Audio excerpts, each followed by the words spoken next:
มควรแก่เวลานิมนต์พระภิกษุสงฆ์เจริญพรแม่ชีโยคีคุกเข่ากราบพระพร้อมกันอัญชลีวันทาอภิวาทอัญชลีวันทาอภิวาทอัญชลีวันทาอภิวาทอัญชลีวันทาอัญชลีขอโอกาสขออนุญาตครูบาอาจารย์พระมหาเถระพระเถรานุเถระพระมัชฌิมาพระนวากะในการเป็นต้นเสียงธรรมวัดเย็นเปิดหนังสือสวดมนต์แปลเล่มใหญ่ไปที่หน้าหนึ่งโยโสภะคะวาอะระหังสัมมาสัมพุทโธพระผู้มีพระภาคเจ้านั้นพระองค์ใดเป็นพระอรหันต์ดับเพลิงกิเลสเพลิงทุกสิ้นเชิงตรัสรู้ชอบได้โดยพระองค์เองสวากขาโตเยนะภะคะวะตาธัมโมพระธรรมเป็นธรรมอันพระผู้มีพระภาคเจ้าพระองค์ใดตรัสไว้ดีแล้วสุปฏิปันโนยัสสะภะคะวะโตสาวกสังโฆพระสงฆ์สาวกของพระผู้มีพระภาคเจ้าพระองค์ใดปฏิบัติดีแล้วธัมมายังภะคะวันตังสัทธัมมังสัสสังฆังอิเมหิสกาเลหิยะทาละหังอาโลปิเตหิอภิปูชยามะข้าพระเจ้าทั้งหลายขอบูชาอย่างยิ่งซึ่งพระผู้มีพระภาคเจ้าพระองค์นั้นพร้อมทั้งพระธรรมและพระสงฆ์ด้วยเครื่องสักการะทั้งหลายเหล่านี้อันยกขึ้นตามสมควรแล้วสาธุโนพันเตภะคะวาสุจิระปารินิพุตโตปิข้าแต่พระองค์ผู้เจริญพระผู้มีพระภาคเจ้าแม้ปรินิพพานนานแล้วทรงสร้างคุณนั้นสำเร็จประโยชน์ไว้แก่ข้าพระเจ้าทั้งหลายปัจฉิมาชนะตานุกรรมปมานัสสะทรงมีพระหฤทัยอนุเคราะห์แก่พวกข้าพระเจ้าอันเป็นชนรุ่นหลังอิเมสกาเลทุกขตาปัญหาการะภูเตปฏิคันหาตุขอพระผู้มีพระภาคเจ้าจงรับเครื่องสักการะอันเป็นบรรณาการของคนยากทั้งหลายเหล่านี้อัมหากังทิคารตังทิตายะสุขายะเพื่อประโยชน์และความสุขแก่ข้าพระเจ้าทั้งหลายตลอดกาลและนานเทอญอะระหังสัมมาสัมพุทโธภะคะวาพระผู้มีพระภาคเจ้าเป็นพระอรหันต์ดับเพลิงกิเลสเพลิงทุกสิ้นเชิงตรัสรู้ชอบได้โดยพระองค์เองพุทธังภะคะวันตังอภิวาเทมิ ข้าพระเจ้าอภิวาทพระผู้มีพระภาคเจ้าผู้รู้ผู้ตื่นผู้เบิกบานสวากขาโตภะคะวะตาธัมโมพระธรรมเป็นธรรมที่พระผู้มีพระภาคเจ้าตรัสไว้ดีแล้วธัมมังนามัสสามิ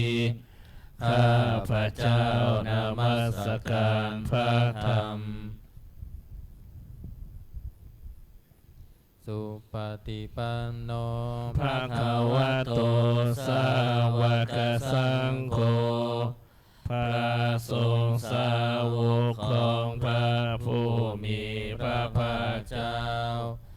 ปฏิบัติดีแล้วสังฆังนามามิข้าพระเจ้านอบน้อมพระสงฆ์อันตมยังพุทธสสะภะคะวะโตบุพพาคณมการังกโรมาเสนะโมตัสสะภะคะวะโตขอนอบน้อมแด่พระผู้มีพระภาคเจ้าพระองค์นั้นอะระหะโตซึ่งเป็นผู้ไกลจากกิเลสสัมมาสัมพุทธัสสะตรัสรู้ชอบได้โดยพระองค์เองนะโมตัสสะภะคะวะโตขอนอบน้อมแด่พระผู้มีพระภาคเจ้าพระองค์นั้นอะระหะโตซึ่งเป็นผู้ไกลจากกิเลสสัมมาสัมพุทธัสสะตรัสรู้ชอบได้โดยพระองค์เองนะโมตัสสะภะคะวะโตขอนอบน้อมแด่พระผู้มีพระภาคเจ้าพระองค์นั้นอะระหะโตซึ่งเป็นผู้ไกลจากกิเลสสัมมาสัมพุทธัสสะตรัสรู้ชอบได้ด้วยพระองค์เองเปิดหนังสือไปที่หน้า19ธรรมวัดเย็น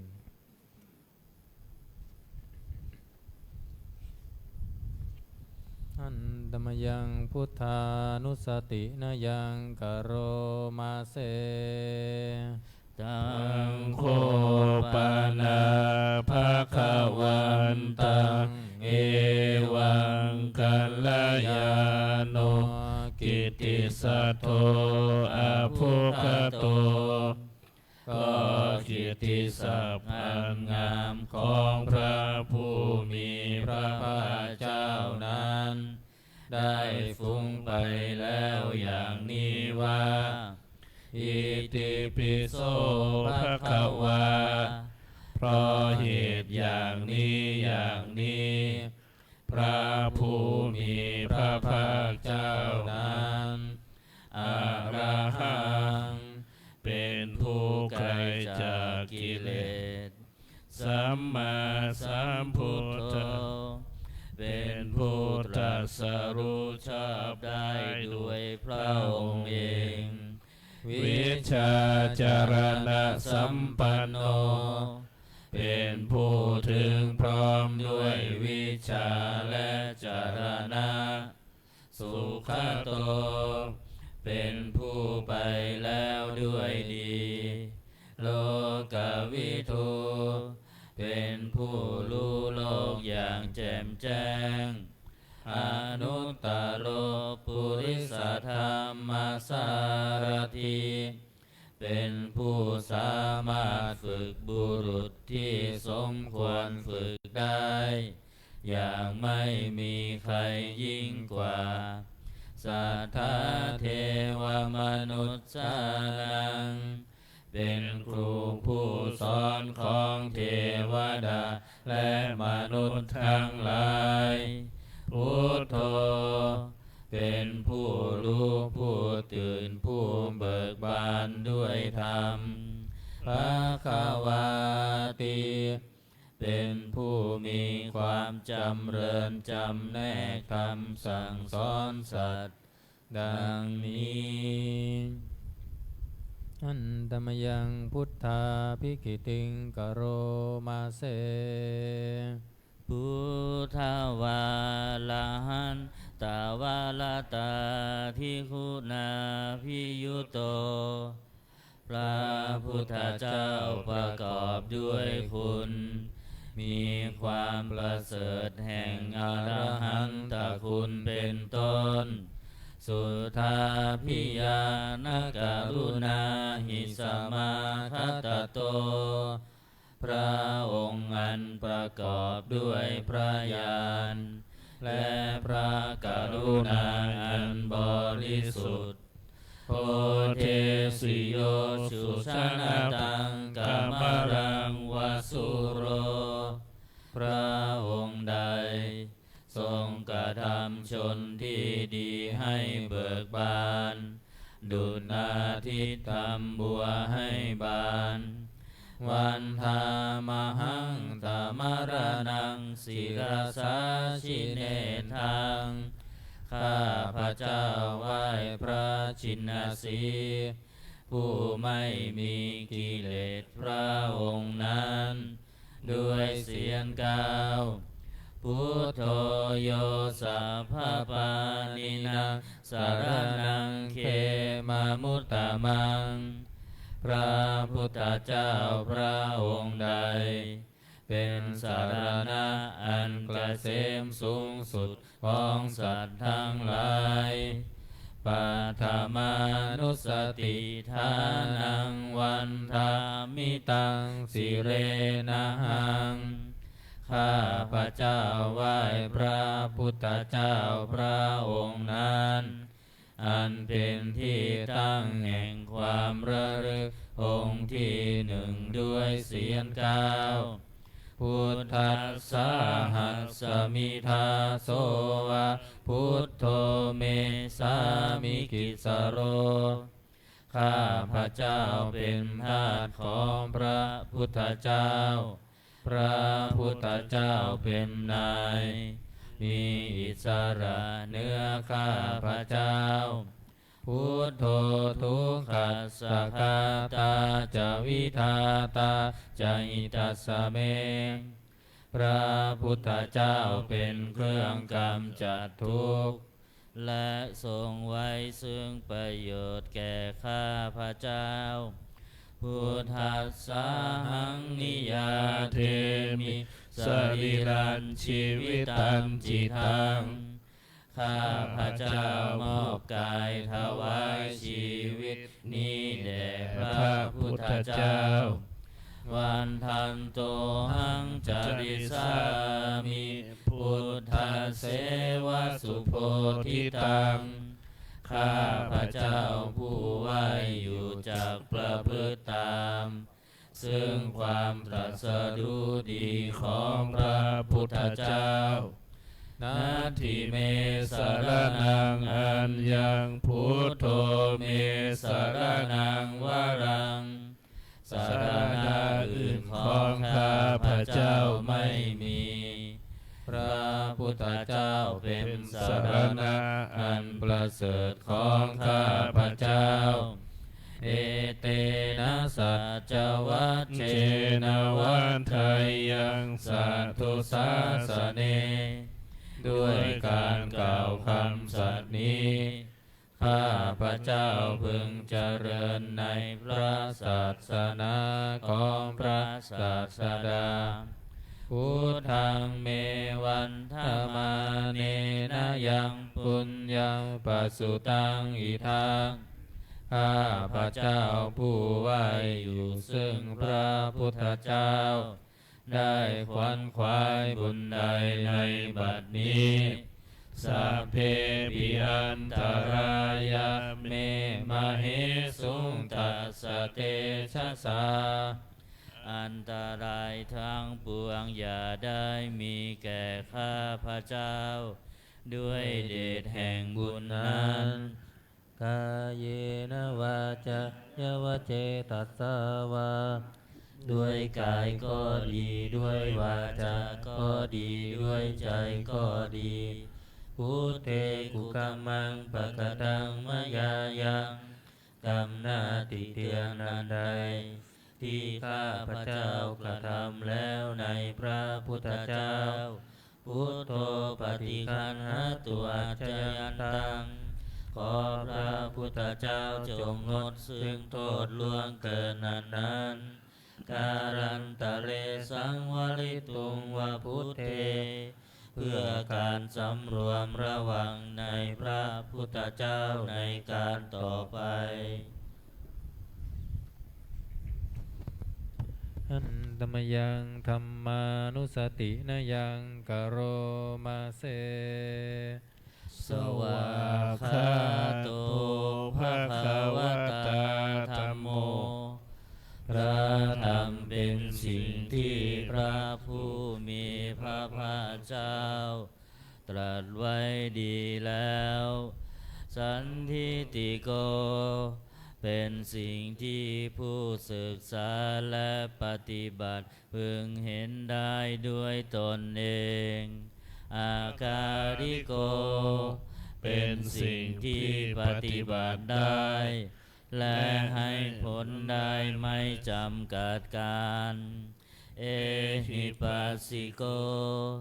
เป็นสิ่งที่ควรกล่าวกับผู้อื่นว่าท่านจงมาดูเถิดโอปานายิโกเป็นสิ่งที่ควรน้อมเข้ามาใส่ตัวปัจจตังเวทิตาโพวินโยหิติเป็นสิ่งที่ผู้รู้ก็รู้ได้เฉพาะตนดังนี้อันตมยังธรรมาภิกิติงกโรมาเสสวาคาตตาภิกขุนายโยคาวาเสนาเสโยพระธรรมเป็นสิ่งที่ประเสริฐเพราะประกอบด้วยคุณคือความที่พระผู้มีพระภาคเจ้าตรัสไว้ดีแล้วเป็นต้นโยมัคคปากัมปริยัตติวิโมกขเพโทเป็นธรรมอันจำแนกเป็นมรรคผลปริยัติและนิพพานธัมโมกุโลกัปปตนาตถาธาริธารีเป็นธรรมทรงไว้ซึ่งผู้ทรงธรรมจากการตกไปสู่โลกที่ชั่ววันธามหังตามหาลังวลธรรมเมตังข้าพระเจ้าไหว้พระธรรมอันประเสริฐนั้นอันเป็นเครื่องขจัดเสียซึ่งความมืดธัมโมโยสัพพปานินังสารนังเขมามุตตมังพระธรรมใดเป็นสารณะอันเกษมสูงสุดของสัตว์ทั้งหลายทุติยานุสติทานังวันทามิตังสิเรนะหังข้าพระเจ้าไหว้พระธรรมนั้นอันเป็นที่ตั้งแห่งความระลึกองค์ที่สองด้วยเสียงกล่าวธรรมสาหัสสมิทาโสวะธัมโมเมสามิกิสโรข้าพระเจ้าเป็นทาสของพระธรรมพระธรรมเป็นนายมีอิสระเหนือข้าพระเจ้าธัมโมทุกขาสาหาตาจะวิทาตาจะหิตาสเมพระธรรมเป็นเครื่องกำจัดทุกข์และทรงไว้ซึ่งประโยชน์แก่ข้าพระเจ้า ธัมมัสสาหังนิยาเทมิสรีรันชีวิตันจิทังข้าพระเจ้ามอบกายถวายชีวิตนี้แด่พระธรรมวันทันโตหังจาริสามิธรรมเสวสุธรรมตังข้าพระเจ้าผู้ไว้อยู่จากประพฤติตามซึ่งความเป็นธรรมดีของพระธรรมนาทิเมสารนังอัญญธัมโมเมสารนังวรังสารณะอื่นของข้าพระเจ้าไม่มีพระธรรมเป็นสารณะอันประเสริฐของข้าพระเจ้าเอเตนะสัจวัชเชนะวัตตยสัทธุสาสเนด้วยการกล่าวคำสัตย์นี้ข้าพระเจ้าพึงจะเดินในพระศาสนาของพระศาสดาธัมมังเมวันธรรมาเนนะยังปุญญปัสสุตังอิทัปข้าพระเจ้าผู้ไว้อยู่ซึ่งพระธรรมได้ขวนขวายบุญใดในบัดนี้สัพเพปิอันตรายาเมมาเหสุงตัสสะเตชะสาอันตรายทั้งปวงอย่าได้มีแก่ข้าพระเจ้าด้วยเดชแห่งบุญนั้นกายเยนะวาจายวเจตสาวาด้วยกายก็ดีด้วยวาจาก็ดีด้วยใจก็ดีธัมเมกุกัมมังปะกตังมยายัง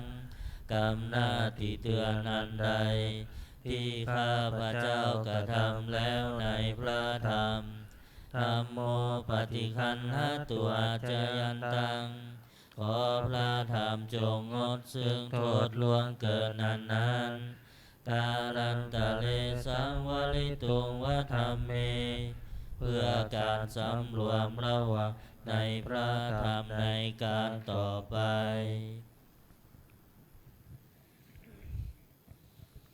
อันตมยังสังขานุสตินายังกโรมาเสสุปฏิปันโนภะคะวะโตสาวกสังโฆทรงสาวกของพระผู้มีพระภาคเจ้าปฏิบัติดีแล้วอุชุปฏิปันโนภะคะวะโตสาวกสังโฆทรงสาวกของพระผู้มีพระภาคเจ้าปฏิบัติตรงแล้วยายะปฏิปันโนภะคะวะโตสาวกสังโฆทรงสาวกของพระผู้มีพระภาคเจ้าปฏิบัติเพื่อรู้ธรรมเป็นเครื่องออกจากทุกข์แล้วสามีจิปฏิปันโนภะคะวะโตสาวกสังโฆทรงสาวกของพระผู้มีพระภาคเจ้าปฏิบัติสมควรแล้วยะทิทางได้แก่บุคคลเหล่านี้คือจัตตาริปุริสยุคานิอัตถปุริสบุคลาคู่แห่งบุรุษสี่คู่นับเรียงตัวบุรุษได้8บุรุษเอสาภะคะวะโตสาวกสังโฆนั่นแหละสงฆ์สาวกของพระผู้มีพระภาคเจ้าอาหุนายโยเป็นสงฆ์ควรแก่สักการะที่เขานำมาบูชาปาหุนายโยเป็นสงฆ์ควรแก่สักการะที่เขาจัดไว้ต้อนรับทักขินายโย เป็นผู้ควรรับทักษิณาทานอัญชาลีการณิโยเป็นผู้ที่บุคคลทั่วไปควรทำอัญชาลีอนุตตรังปุญญเกตังโลกัสสติเป็นเนื้อนาบุญของโลกไม่มีนาบุญอื่นยิ่งกว่าดังนี้อันตมยังสังฆาภิกิติงกโรมาเสสัทธรรมโชสุปฏิปันติคุณาภิยุโตพระสงฆ์ที่เกิดด้วยพระสัทธรรมประกอบด้วยคุณมีความปฏิบัติดีเป็นต้นโยธาภิโตอริยบุคคลสังฆเสโตเป็นหมู่แห่งพระอริยบุคคลอันประเสริฐแปดจำพวกศีลาธิธรรมปวาราสยกายจิตโตมีกายและจิตอันอาศัยธรรมมีศีลเป็นต้นอันบวรวันหามหังตมริยานาคานังสุสุทังข้าพระเจ้าไหว้หมู่แห่งพระอริยเจ้าเหล่านั้นอันบริสุทธิ์ด้วยดีสังโฆโยสัพพปานินังสารนังเขมมุตตมังพระสงฆ์หมู่ใดเป็นสารณะอันเกษมสูงสุดของสัตว์ทั้งหลายตติยานุสติฐานังวันทามิตังสิเลนะหังข้าพระเจ้าไหว้พระสงฆ์หมู่นั้นอันเป็นที่ตั้งแห่งความระลึกองค์ที่สามด้วยเสียงก้าวสังฆัสสาหัสมิทาโสสังโฆเมสามิคิสโรข้าพระเจ้าเป็นทาสของพระสงฆ์พระสงฆ์เป็นนายมีอิสระเหนือข้าพระเจ้าสังโฆทุกขสักขาตาจวิทาตาจหิตาสเมพระสงฆ์เป็นเครื่องกำจัดทุกข์และทรงไว้ซึ่งประโยชน์แก่ข้าพระเจ้าสังฆัสสาหังนิยาเทมิสรีรันชีวิตันจิตังข้าพระเจ้ามอบกายถวายชีวิตนี้แด่พระสงฆ์วันทันโตหังจาริสามิสังฆโสปฏิปันนตังข้าพระเจ้าผู้ไหวอยู่จากประพฤติตามซึ่งความปฏิบัติดีของพระสงฆ์นาทิเมสารนังอัญญสังโฆเมสารนังวรังสารณะอื่นของข้าพระเจ้าไม่มีพระสงฆ์เป็นสารณะอันประเสริฐของข้าพระเจ้าเอเตนะสัจวัชเชนะวัฏไทยสาธุสาสเนด้วยการกล่าวคำสัตย์นี้ข้าพระเจ้าพึงเจริญในพระศาสนาของพระศาสดาสังฆังเมวันธมาเนนะยังปุญญาปสุตังอิทาข้าพระเจ้าผู้ไหวอยู่ซึ่งพระสงฆ์ได้ขวนขวายบุญใดในบัดนี้สัพเพ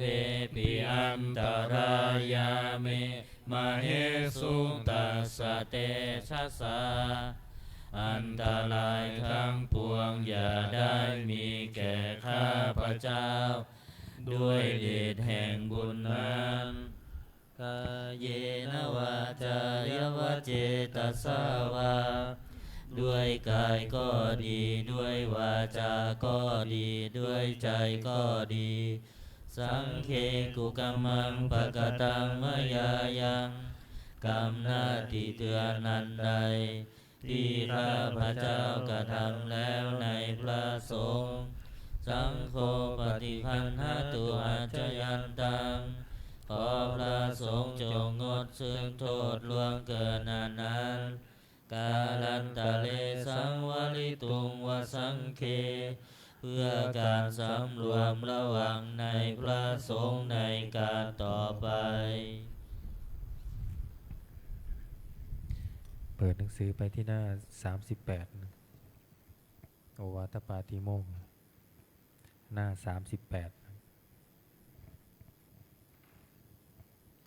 หันตมยังโอวาทปาติโมกขคาทาโยภนามาเสสัพพะปาปัสสะอาการนังการไม่ทำบาปทั้งปวงกุศลสุปสัมปทาการทำกุศลให้ถึงพร้อมสัจจิตตปริโยทปนังการชำระจิตของตนให้ขาวรอบเอตังพุทธานาสาสนังทำ3อย่างนี้เป็นคำสั่งสอนของพระพุทธเจ้าทั้งหลายขันติปรมังตโปติติฆาขันติคือความอดกั้นเป็นคำเครื่องเผากิเลสอย่างยิ่งนิพพานังปรมังวทันติพุทธาผู้รู้ทั้งหลายกล่าวพระนิพพานว่าเป็นธรรมมันยิ่งนาหิปภาสิโตปรูปคาติผู้กำจัดสัตว์อื่นอยู่ไม่ชื่อว่าเป็นบรรพชิตเลยสัมมโนโหติปรังวิเหทยันโตผู้ทำสัตว์อื่นให้ลำบากอยู่ไม่ชื่อว่าเป็นสมณะเลยอนุปวาโทอนุปคาโตการไม่พูดร้ายการไม่ทำร้ายปาติโมกเขจะสังวโรการสำรวมในปาติโมกข์มัตตัญญูตาจะพระตัสสมิงความเป็นผู้รู้ประมาณในการบริโภคปันตังจะสยนาสนังการนอนการนั่งในที่อันสงัดอาทิจิเตจะอายุโคความมันประกอบในการทำจิตให้ยิ่งเอตังพุทธานาสาสนังทำ6อย่างนี้เป็นคำสั่งสอนของพระพุทธเจ้าทั้งหลายเปิดมาหน้า27นะ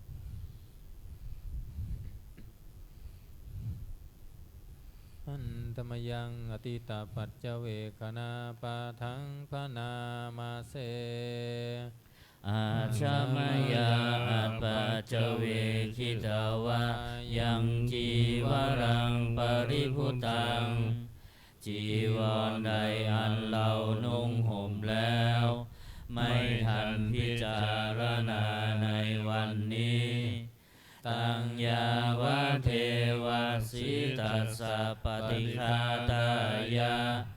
จีวรนั้นเรานุ่งห่มแล้วเพียงเพื่อบำบัดความหนาวอุณหัสสะปฏิฆาตายะเพื่อบำบัดความร้อนดังสมัคคสวาตาตปะสิลิงสปะสัมผัสสานังปฏิฆาตายะ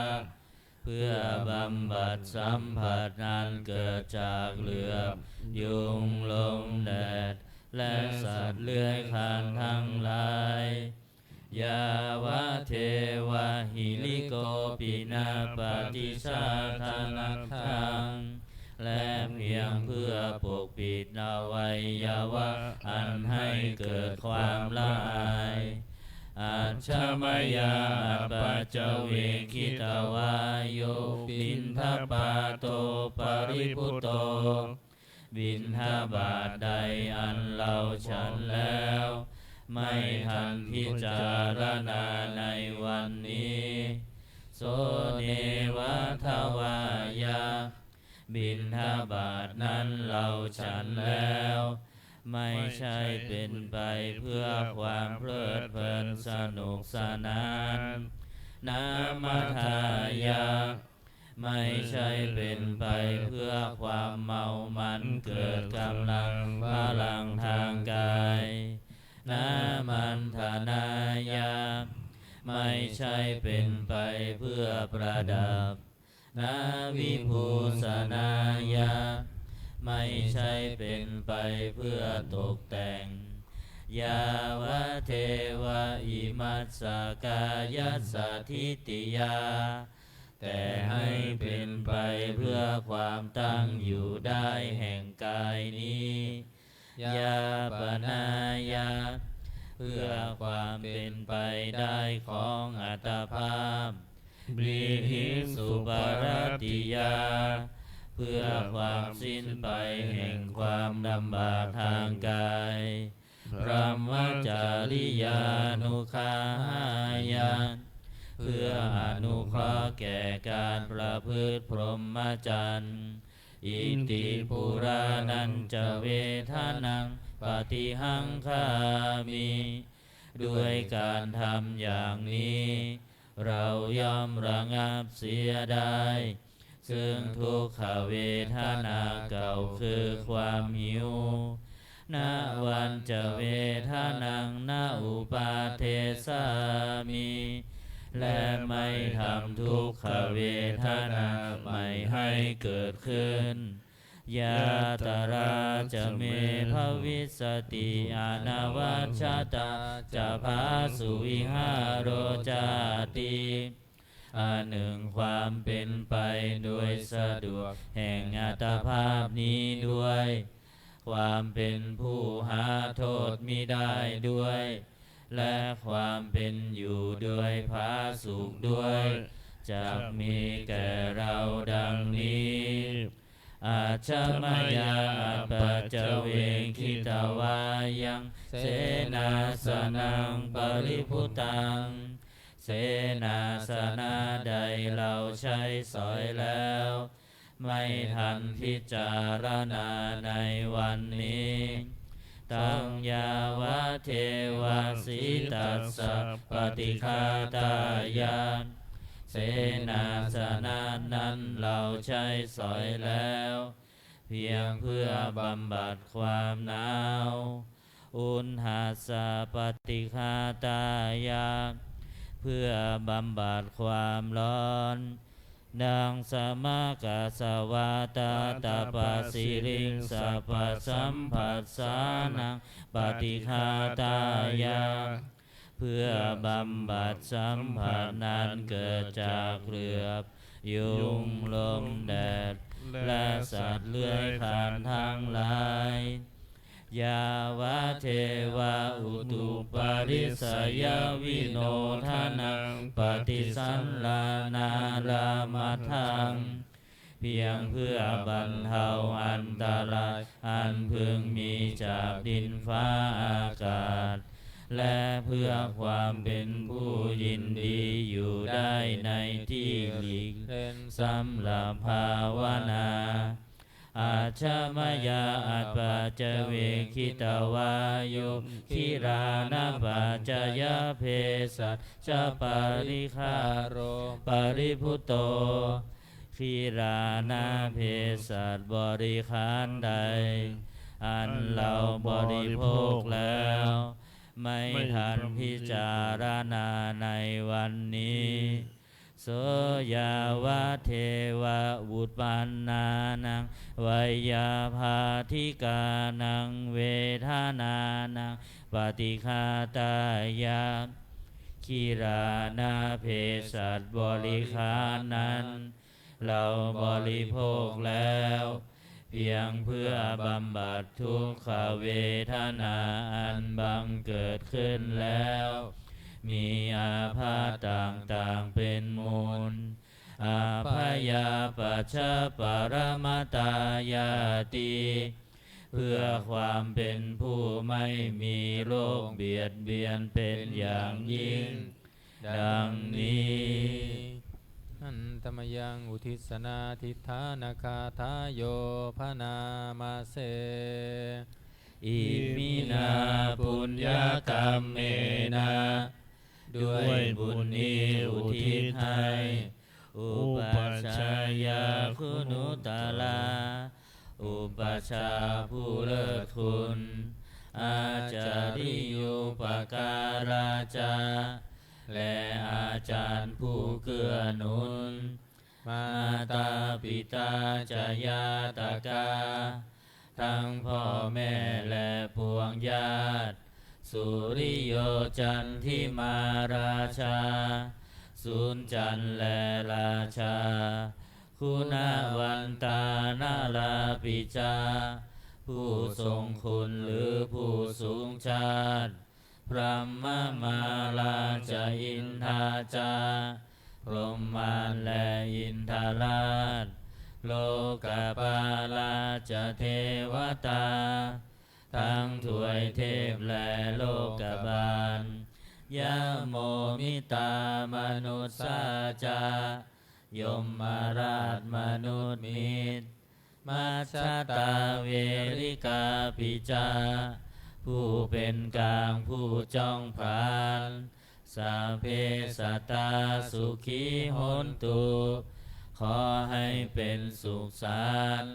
ทุกทั่วหน้าอย่าทุกข์ทนปุญญานิปกตานิเมบุญพ้องที่ข้าทำจงช่วยอำนวยสุภาพล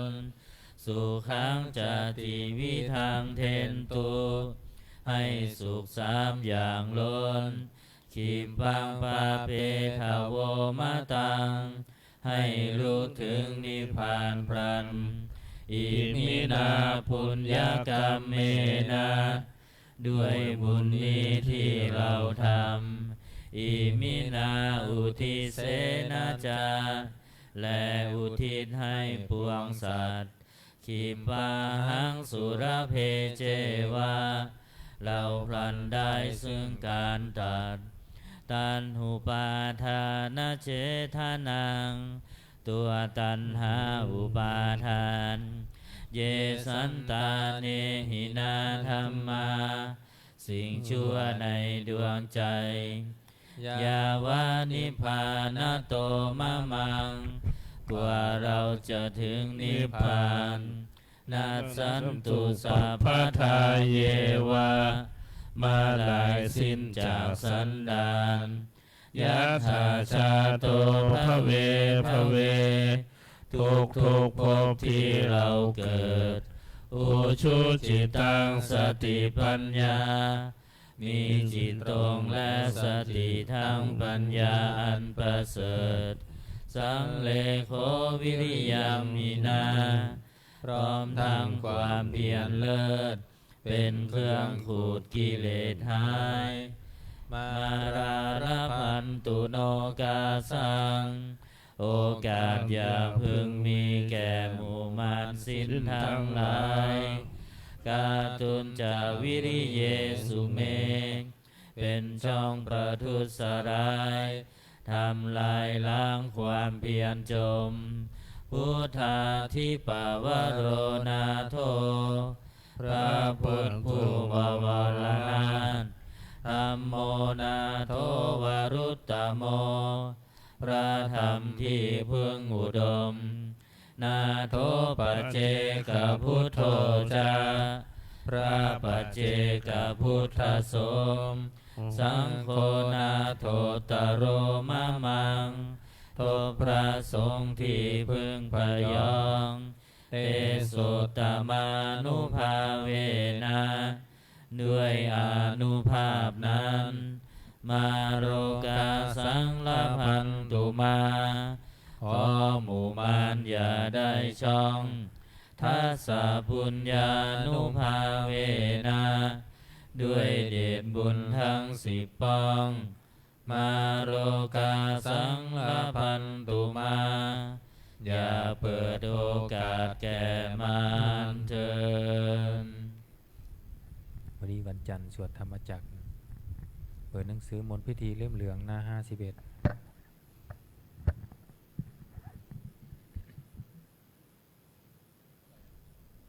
หน้า51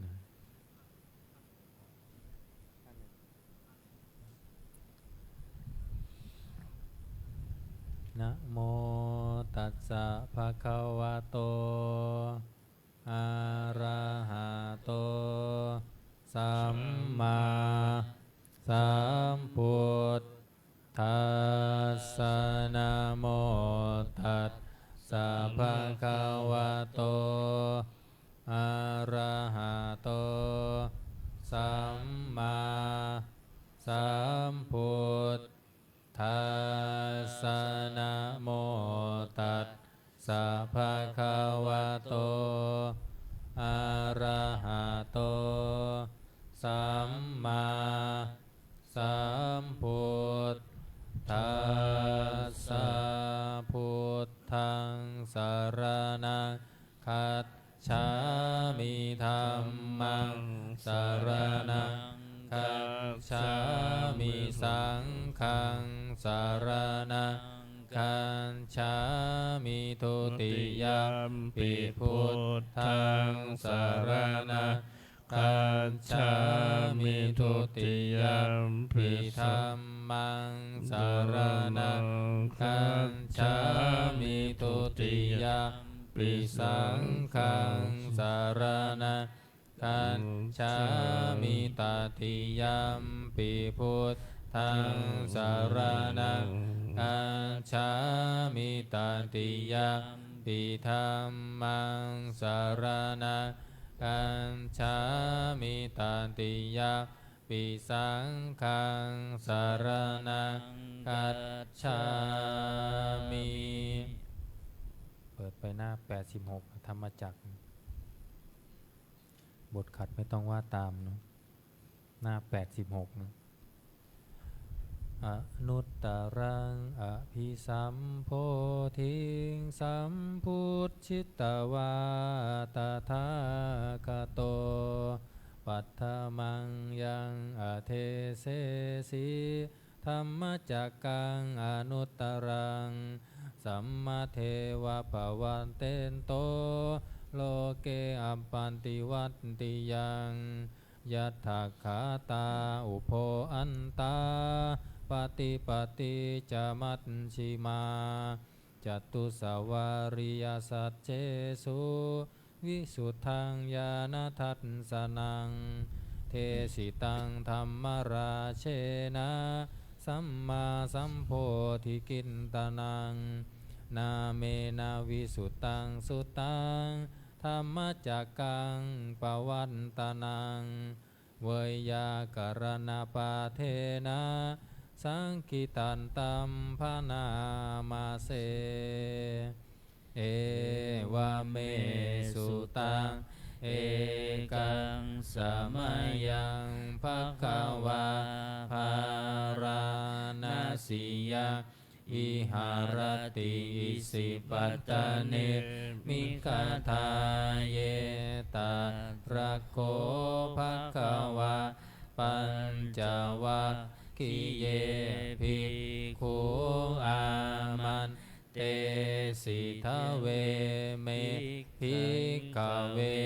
อันตาปัปพชิเตนานาเสวิตาพาโยจายังกาเมสุกามาสุขันลิกานุโยโคหิโนคัมโมปุถุชานิโกอานาริโย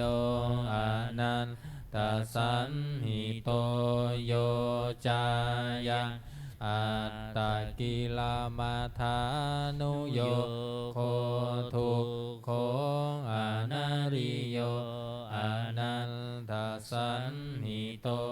เอเตเตภิกขเวอุปโภอันเตอนุปคัมมามัชชิมาปฏิปทาตถาคเตนะอภิสัมพุทธาจะขุการณียานการณีอุปสมายะอภิญญายาสัมโพธายานิพานายาสังวัตติกัตตมาจะสาภิกเวมัชชิมาปฏิปทาตถาคเตนะอภิสัมพุทธาจะขุการณียานการณีอุปสมายะอภิญญายาสัมโพธายานิพานายาสังวัตตติอายะเมวะอริโยอัตถังคิโกมัคโคเส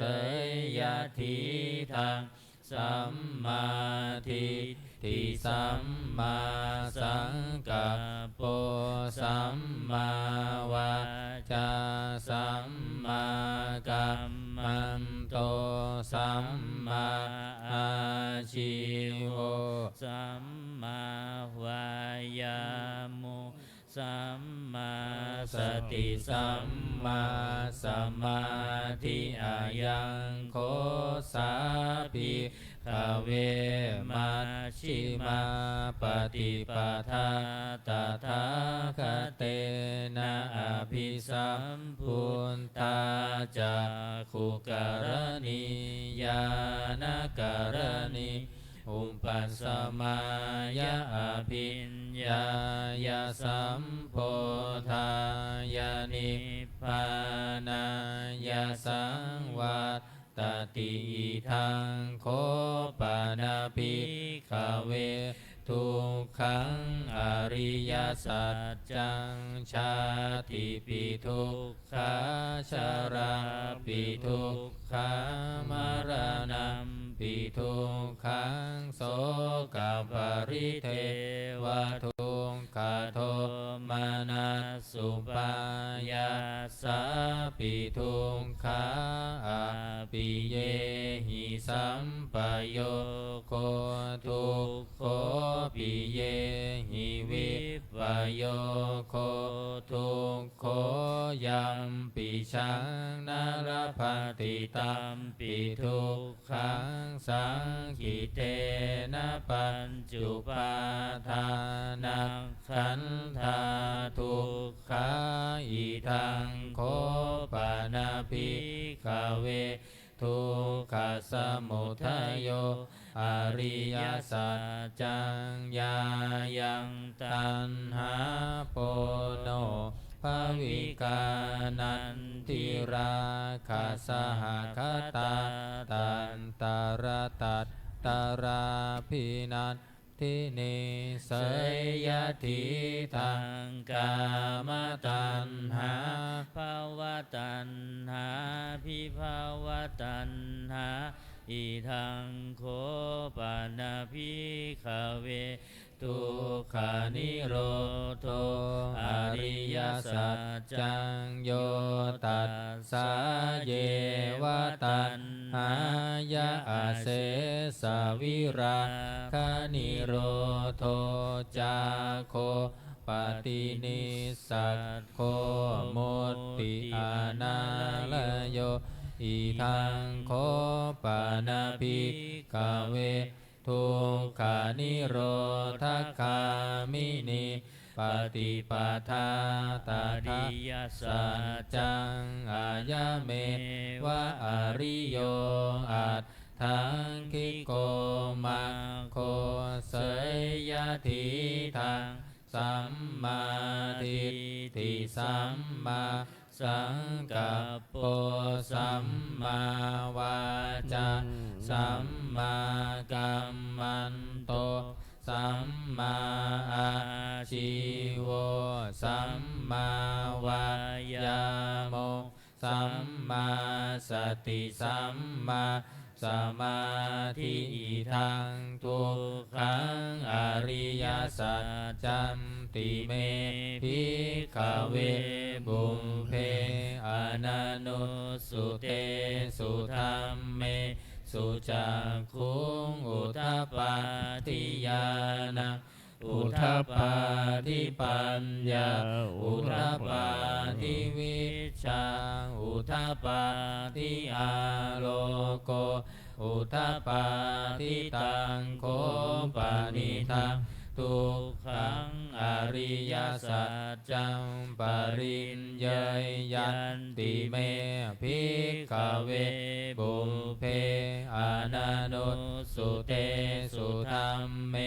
สุจักขุงอุทธัปปาทิญาณังอุทธัปปาทิปัญญาอุทธัปปาทิวิชชาอุทธัปปา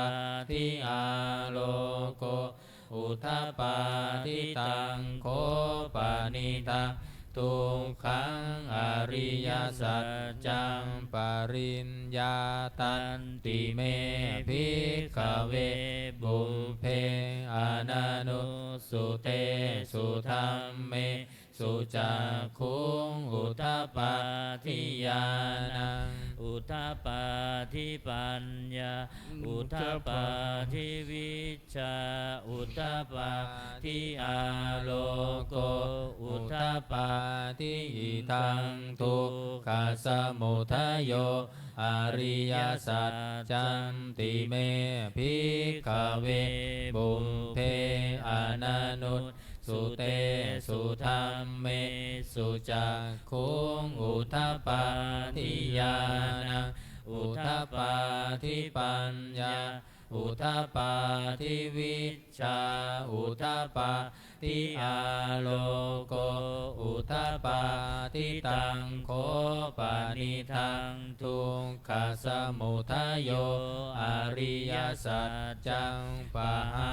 ตัพพันติเมภิกขเวบุพเพอนันโนสุเตสุธัมเมสุจักขุงอุทธัปปาทิญาณังอุทธัปปาทิปัญญาอุทธัปปาทิวิชชาอุทธัปปาทิอาโลโกอุทธัปปาทิตังโคปานิทังทุกขสมุทัยโยอริยสัจจังปะหินันติเมภิกขเวบุพเพอนันโนสุเตสุธัมเมสุจักขุงอุทธัปปาทิญาณังอุทธัปปาทิปัญญาอุทธัปปาทิวิชชาอุทธัปปาทิอาโลโกอุทธัปปาทิอิทังทุกขานิโรโธอริยสัจจันติเมภิกขเวบุพเพอนันโนสุเตสุธัมเมสุจักขุงอุทธัปปาทิญาณังอุทธัปปาทิปัญญาอุทธัปปาทิวิชชาอุทธัปปาทิอาโลโกอุทธัปปาทิตังโคปานิทังทุกขานิโรโธอริยสัจจังสัจฉิกาตัพพันติเมภิกขเวบุพเพอนันโนสุเตสุธัมเมสุจักขุงอุทธัปปาทิญาณังอุทธัปปาทิปัญญาอุทธัปปาทิวิชชาอุทธัปปาทิอาโลโกอุทธัปปาทิตังโค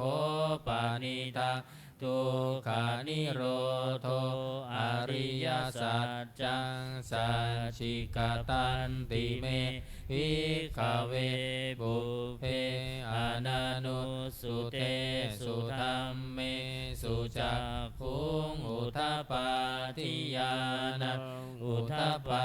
ทิปัญญาอุทธัปปาทิวิชชาอุทธัปปาทิอาโลโก อุทปปาทิอิทังทุกขานิโรธคามินิปฏิปทาอริยสัจจันติเมภิกขเวบุพเพอนันุสุเตสุธัมเมสุจักขุงอุทปปาทิญาณ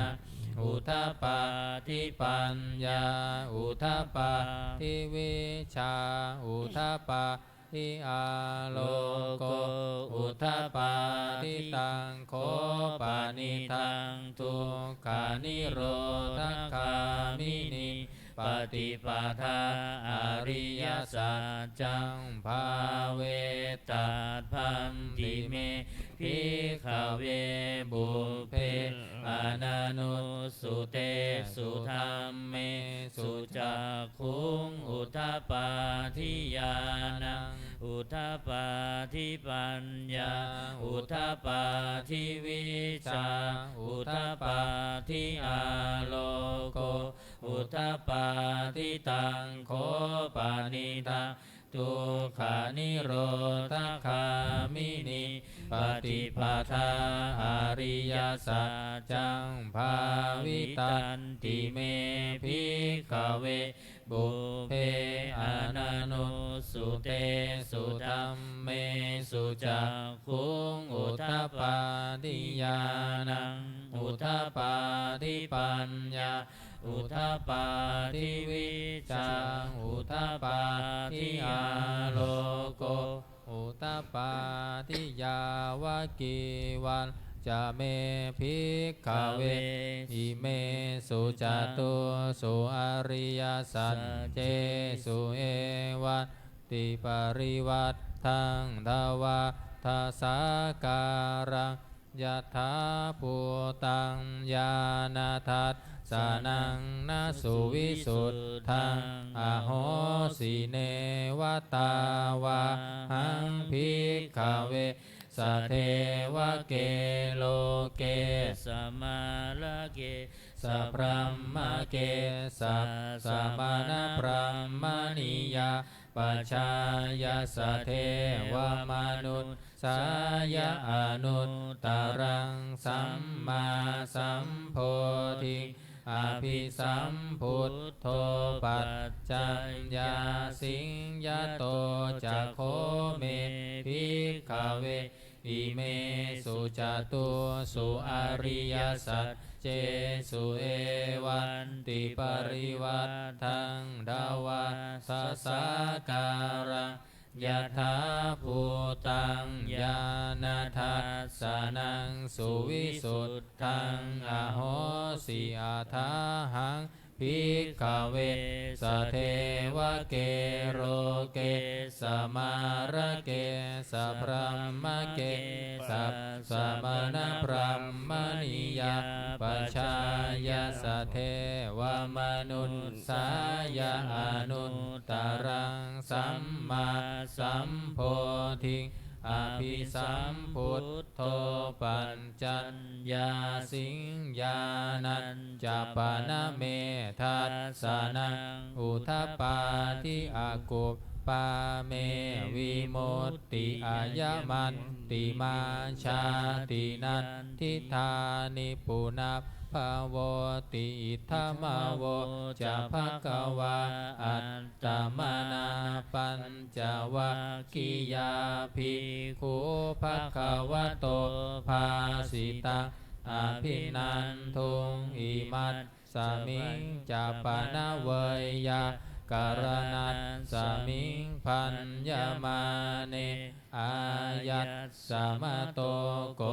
ทัญญัสสะวิราชังวิตามรังธรรมจักขุงอุทปปาทิยังจินจิสมุทัยธรรมะสัพพันตังนิโร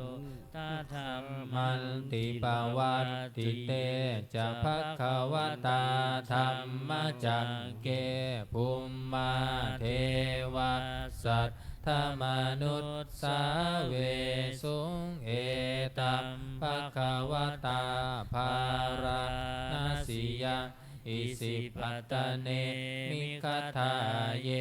อนุตตรังธรรมจักกังปวัตติตังอัปปติวัตติยังสามเณรวะพระมเณรวะเทเวนวะมาเรนวะพระมุนาวะเกนะจิวาโลกัสสมินติภูมมานังเทวานังสัทธังสุตวาจาตุมมหาราชิกาเทวาสัทธมนุษย์สาเวสุจาตุมมหาราชิกานังเทวานังสัทธังสุตวาตาวติงสาเทวาสัทธมนุษย์สาเวสุตาวติงสานังเทวานังสัทธังสุตวายามาเทวาสัทธมนุษย์สาเวสุยามานังเทวานังสัทธังสุตวาตุสิตาเทวาสัทธมนุษย์สาเวสุตุสิตานังเทวานังสัทธาสุตวานิมมานารติเทวาสัทธมนุษย์สาเวสุนิมมานารตินังเทวานังสัทธาสุตวาปารณิมิตวสวัตติเทวาสัทธมนุษย์สาเวสุปารณิมิตวสวัตตินังเทวานังสัมทาสุตวาพรหมปริสัทชาเทวาสัทธมนุษย์สาเวสุพรหมปริสัทชานังเทวานังสันทังสุตวาพรหมปโรหิตาเทวาสัทธมนุษย์สาเวสุพรหมปริโวหิตานังเทวานังสัทธังสุตวามหาพรหมเทวาสัทธมนุษย์สาเวสุมหาพรหมานังเทวานังสัทธังสุตวาปริตาภาเทวาสัทธมนุษย์สาเวสุปริตาภานังเทวานังสัทธาสุตวาอัปปมานาภาเทวาสัทธมนุษย์สาเวสุอัปปมานาภานังเทวานังสัทธาสุตวาอาภัสสราเทวาสัทธมนุษย์สาเวสุอาภัสสรานังเทวานังสัทธังสุตวาปริตาสุภาเทวาสัทธมนุษย์สาเวสุปริตาสุภานังเทวานังสัทธังสุตวาอัปปมานะสุภาเทวาสัทธมนุษย์สาเวสุอัปปมานะสุภานังเทวานังสัทธังสุตวาสุภกินนาหากาเทวาสัทธมนุษย์สาเวสุสุภกินนาหากานังเทวานังสัน ทาสุตตาวาเวหัพพลานังสัทธมนุสสาเวสุงเวหัพพลานังเทวานังสัทธาสุตตาวาอาวิหาเทวาสัทธมนุสสาเวสุอวิหานังเทวานังสัทธาสุตตาวาอัตตปาเทวาสัทธมนุสสาเวสุอัตตปานังเทวานังสัทธาสุตตาวาสุทัสสะเทวาสัทธมนุสสาเวสุงสุทัสสานังเทวานังสัทธาสุตตาวาสุทัสสีเทวาสัทธมนุสสาเว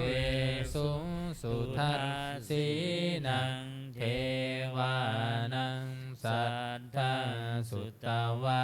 อาคานิทักกาเทวาสัทธมนุสสาเวสุงเอตัมภควตาภารานาสิยา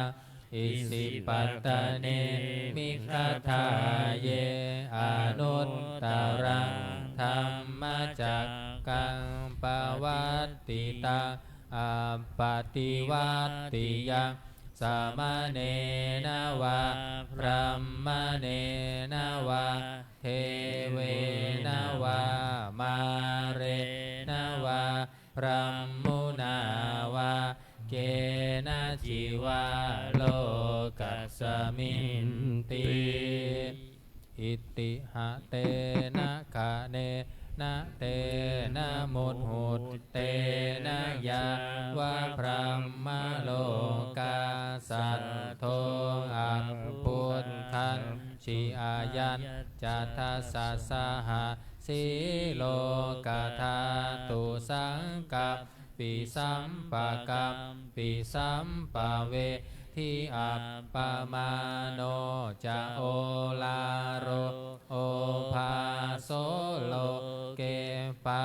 ตุระโหสิอติกัมเมวะเทวานังเทวานุภาวังอัตถโคภควาอุทานังอุทาเนสิอัญญาสิวัตตโพโกทันโยอัญญาสิวัตตโพโกทันโยติติหิทังอายัสสมะโตโกทันยัสสะอัญญาโกทันโยตาเววนามังอโหสิติภวันตุสัพพมังคารังรักขันตุสัพพเทวตาสัพพพุทธานุภาเวนัสสะทาสุทิภวันตุเตภวันตุสัพพมังคารังรักขันตุสัพพเทวตาสัพพธรรมานุภาเวนัสสัทธาโสทิภวันตุเตภวันตุสัพพมังคารังลักขันตุสัพพเทวตาสัพพสังฆานุภาเวนัสสัทธาโสทิภวันตุเตการทำวัดเย็นก็จบไปที่นี้นะครับเราต่อไปจะได้เจริญจิตตภาวนาทำสมาธิสักครู่แล้วแผ่เมตตาพร้อมกัน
สมควรแก่เวลา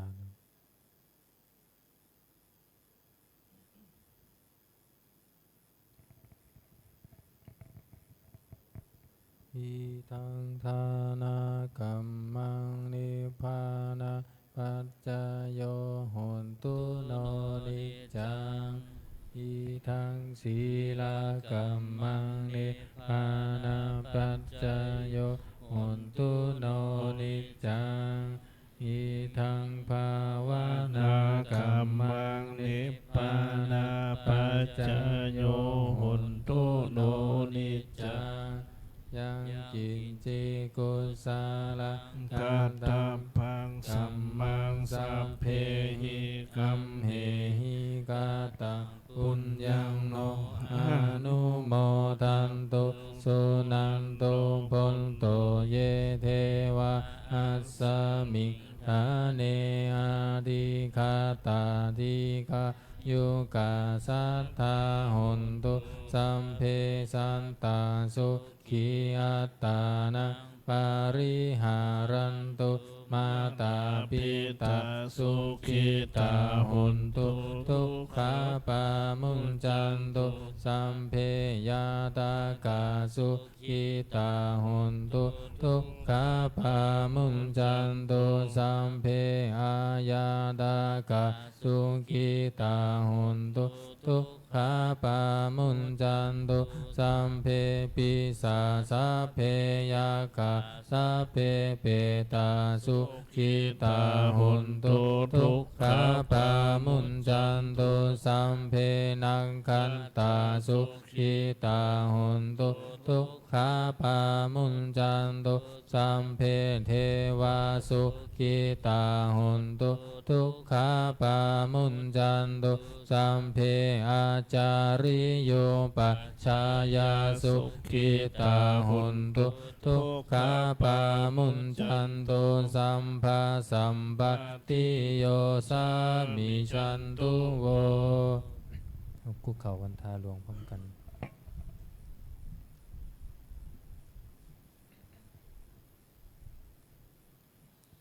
วันทามิพุทธังสัพพะเมวะโทสังฆามัตถะเมพันเตวันทามิธัมมังสัพพะเมวะโทสังฆามัตถะเมพันเตวันทามิสังฆังสัพพะเมวะโทสังฆามัตถะเมพันเตวันทามิคารุงโอปัจจายอาจาริเยสัพพะเมวะโทสังฆามัตถะเมพันเตวันทามิกัมมัฏฐานะสัมภะเมวะโทสังฆามัตถะเมพันเตวันทามิอาราเมพันทัสสีมังสัมภะเมวะโทสังฆามัตถะเมพันเตวันทามิเจติยังสัมพังสัพพัทธาเนสุปฏิทิตาสารินัตถาตุมหาโพธิพุทธารูปังสักคาลังสัทธานาคาโลเกเทวะโลเกพรหมะโลเกชัมพูทิเปลังกาทิเปสารีลาตาตุโยเกสะตาตุโย